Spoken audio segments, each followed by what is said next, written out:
بسم اللہ الرحمن الرحیم۔ مکمل ناول شادی شدہ عورت سے محبت۔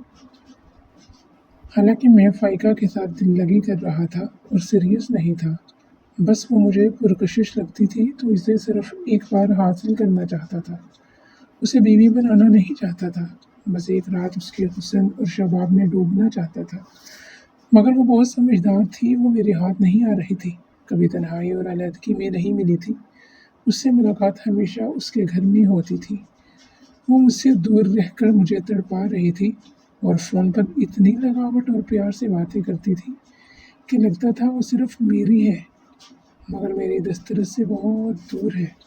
وہ کال پہ اپنے پیار کا اظہار کرتی، مجھ سے محبت جتلاتی، جواب میں بھی اپنے پیار کا اظہار کرتا، مگر میں اسے دل سے پیار نہیں کرتا تھا، بس وہ صرف میری ضد بن گئی تھی جس کی قربت میں صرف ایک بار حاصل کرنا چاہتا تھا اور صرف ایک بار انجوائے کرنا چاہتا تھا۔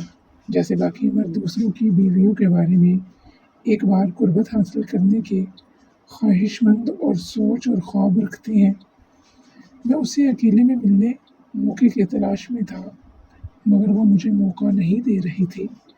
انہی معاملات میں 4-5 ماہ گزر گئے اور وہ مجھ سے شادی کے لیے زور دے رہی تھی۔ اپنے شوہر سے بہت تنگ تھی اور ہر روز اس سے لڑتی جھگڑتی رہتی تھی۔ تنگ آ کر اس کے شوہر نے بھی اس کو طلاق دے دی، کیونکہ اس کا یورپ کا ویزا بھی لگ چکا تھا۔ وہ فائقہ کو طلاق دے کر یورپ چلا گیا تھا۔ یہ سب کچھ مجھے فائقہ نے کال کر کے بتایا تو میں سر پکڑ کر بیٹھ گیا۔ فائقہ کا اس شہر میں کوئی نہ تھا، وہ اکیلی تھی، اس نے عدت بھی گزارنی تھی تو اسی مکان میں رہائش پذیر رہی جدھر وہ اپنے خاوند کے ساتھ رہ رہی تھی۔ 4-5 مہینے میں ہی اس کے مکان کا کرایہ ادا کرتا رہا اور فائقہ کی دوسری ضروریات کا بھی خیال رکھا، مگر وہ عدت کے دنوں میں ایک بار بھی مجھ سے نہ ملی۔ اس کا کہنا تھا کہ وہ پردے میں ہے۔ جیسے ہی اس کی عدت پوری ہوگی، اس کا دن رات مجھ پر اصرار کرنے لگا کہ اب وہ مجھے بلیک میل کرنے لگی تھی کہ میں نے اپنے خاوند سے تمہاری خاطر طلاق لے لی ہے، اگر تم نے ٹال مٹول کی تو یا تو میں خودکشی کر لوں گی اور اس کا الزام تمہارے سر پر ہوگا، یا تو تمہارے گھر میں آ کر سب کو بتا دوں گی کہ تمہاری اصلیت کیا ہے۔ میں ان سب باتوں سے ڈر گیا تھا اور اس سے میں نے نکاح کر لیا۔ نکاح والے دن فائقہ نے بہت میک اپ کر رکھا تھا، ویسے وہ پہلے بھی جب میرے سامنے آ جاتی تو میک اپ میں ہوتی تھی اور وہ بہت سمجھی ہوئی تھی۔ میرے گھر بہانہ بنایا کہ آفس کے کام سے دوسرے شہر جا رہا ہوں، 4-5 دن بعد ہی میں آ سکوں گا۔ صبح جب فائقہ واش روم سے نہا کر نکلی تو میں اسے دیکھ کر حیران و پریشان رہ گیا۔ وہ بغیر میک اپ میرے سامنے آئی تھی اور جب میں نے فائقہ کو بغیر میک اپ کے دیکھا تو میرے پاؤں تلے سے زمین ہی نکل گئی۔ اس کا گہرا سانولا رنگ، نقوش بہت برے اور خراب شکل کے تھے، اوپر اس میں نخرہ بھی بہت تھا، کوئی کام بھی نہیں آتا تھا، کھانا پکانا تو بہت دور کی بات، چائے تک نہیں بناتی تھی۔ اوف میرے اللہ، میں کدھر پھنس گیا؟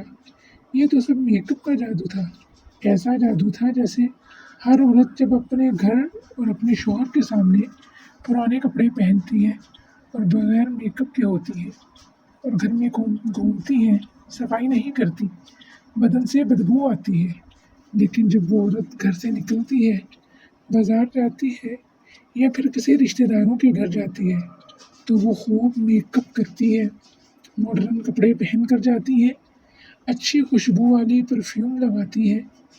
پھر جب اس کو کوئی مرد دیکھتا ہے تو وہ مرد اس عورت کو دیکھ کر اس کے پیار میں پاگل ہو جاتا ہے، جیسے میں فائقہ کو دیکھ کر اس کے پیار میں پاگل ہو گیا تھا۔ تو اسی طرح، لیکن اس بیچارے مرد کو کیا پتا تھا کہ یہ سب میک اپ کا جادو ہے، کیونکہ میک اپ تو ماسی سے حسینہ شہزادی بھی بنا دیتا ہے۔ اس لیے مرد کو دوسروں کی بیویاں اچھی لگتی ہیں کیونکہ اسے بر وقت میک اپ کے حالات میں دیکھتا ہے۔ میں نے ان تمام شادی شدہ مردوں سے درخواست ہے کہ آپ کی بیوی سب سے پیاری اور خوبصورت ہے. اگر آپ اسے اچھے کپڑے میک اپ کا سامان لا کر دے دیں گے تو وہ سب عورتوں سے زیادہ خوبصورت لگنے لگے گی. جب میں نے پہلی بار فائقہ کو بغیر میک اپ کے دیکھا تو میری پاؤں تلے سے زمین نکل گئی. میں پریشان بیٹھا تھا.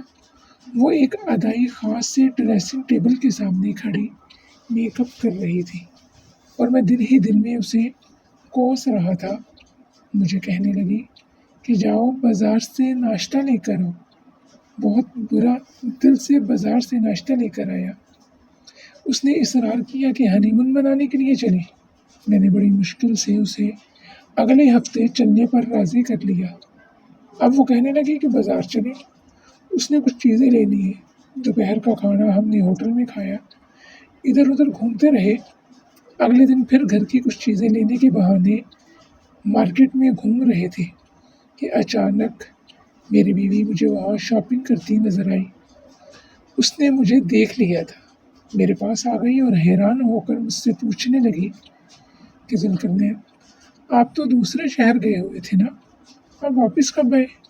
میں گمسم کھڑا حیران پریشان تھا. اس نے اپنا سوال دوبارہ دہرایا مگر میرے پاس اس کے سوال کا جواب نہیں تھا اور میری سمجھ میں بھی نہیں آ رہا تھا کہ میں اسے کیا جواب دوں. اتنے میں فائقہ میرے قریب آ کر کھڑی ہو گئی. نگمانہ میرے سے پوچھنے لگی کہ یہ عورت کون ہے. میرے بولنے سے پہلے ہی فائقہ بولی ذوالقرنین کی بیوی ہوں.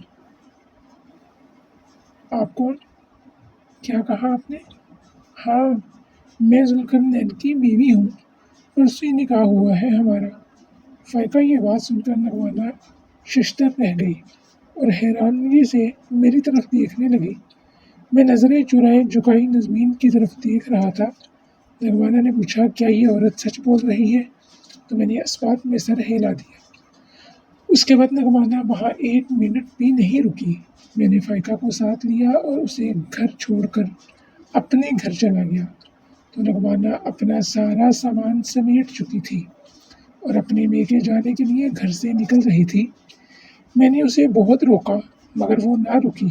دونوں بیٹوں اور سامان کو لے کر وہ اپنے میکے چلی گئی. میری امی اور بہنوں کو بھی میری دوسری شادی کا پتہ چل چکا تھا. سب نے سر پکڑ لیے. امی نے مجھ سے پوچھا تم نے یہ کیا کر دیا ہے ذوالقرنین؟ بس امی ایک غلطی ہو گئی مجھ سے. گھر میں سوگواری ستاری تھی. وہ رات میں نے اپنے بیڈ روم میں تنہا گزاری. بار بار فائقہ کی کالز آ رہی تھی مگر میں اس کی کال پک نہیں کر رہا تھا. تنگ آ کر میں نے اپنا موبائل فون آف کر دیا. اگلی صبح میں نگمانہ کے گھر گیا. پھر وہاں مجھے کسی نے اندر داخل ہونے نہیں دیا. مجبوراً میں واپس لوٹ آیا. ادھر فائقہ مسلسل مجھے کالز پہ کالز کر رہی تھی. نگمانہ نے کال کی اور اس نے بتایا کہ وہ ہمیشہ کے لیے اپنے میکے چلی آئی ہے. اب وہ واپس نہیں آئے گی. ادھر فائقہ مجھے کہنے لگی کہ نگمانہ کو طلاق دے دو، وہ اپنی مرضی سے گئی ہے. خیر میں فائقہ کو لے کر اپنے گھر میں شفٹ ہو گیا. اگلے روز اچانک پولیس ہمارے گھر آ گئی. مجھے اور فائقہ کو گرفتار کر لیا. ہم پر الزام تھا کہ اس نے پہلے بیوی سے اجازت لیے بغیر دوسری شادی کی ہے اور بیوی کو مار پیٹ کر گھر سے نکال دیا ہے. 3-4 دن اور رات میں اور فائقہ نے جیل میں گزاری. 5ویں روز ہماری ضمانتیں ہو گئی.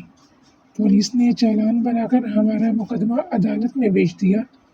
جو نکاح میرا فائقہ کے ساتھ ہوا تھا اس نکاح نامے میں مجھے کوارا ظاہر کیا گیا تھا. کچھ سمجھ نہیں آ رہی تھی کہ اس وقت میری عقل گھاس چرنے گئی تھی. نگمانہ نے مجھ سے طلاق کا مطالبہ کر دیا. بہت سارے بندے ڈالے صلح صفائی کرنے کے لیے مگر بالکل بیکار کیا. نگمانہ کے جس کزن کے ساتھ میری بہن کی شادی ہوئی تھی اس نے نگمانہ کے کہنے پر میری بہن کو طلاق دے دی. وہ روتی پیٹتی ہمارے گھر میں آ پہنچی. میں نے نگمانہ کو طلاق دے دی. 3 ماہ کے بعد عدالت نے مجھے اور فائقہ کو پہلے بیوی سے اجازت لیے بغیر دوسری شادی کرنے پر اور اپنے آپ کو کوارا ظاہر کرنے پر غلط بیانی کے جرم ثابت ہونے پر 6 ماہ کی قید سنا دی.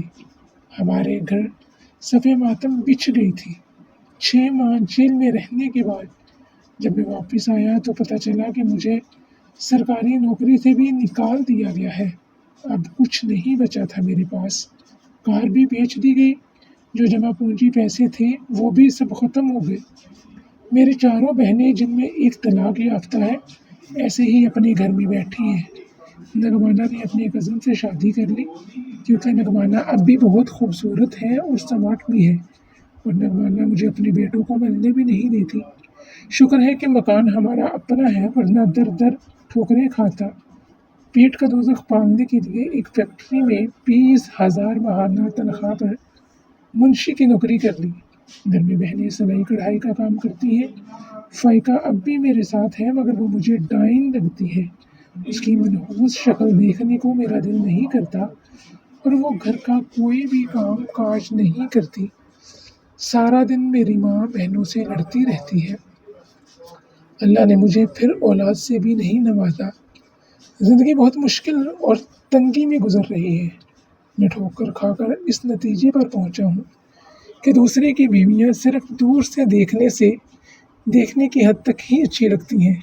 جو اللہ پاک نے آپ کو بیوی دی ہے اور وہی اچھی ہے، وہ سب عورتوں سے خوبصورت ہے، تو اس پر ہی اللہ پاک کا شکر ادا کیا کریں۔ مزید ایسی دلچسپ اور سبق آموز کہانیوں کے لیے ہمارے یوٹیوب چینل کو سبسکرائب کرنا مت بھولیے گا، اور ساتھ میں لگے بیل آئیکن کو بھی دبا دیجیے گا۔ اللہ حافظ۔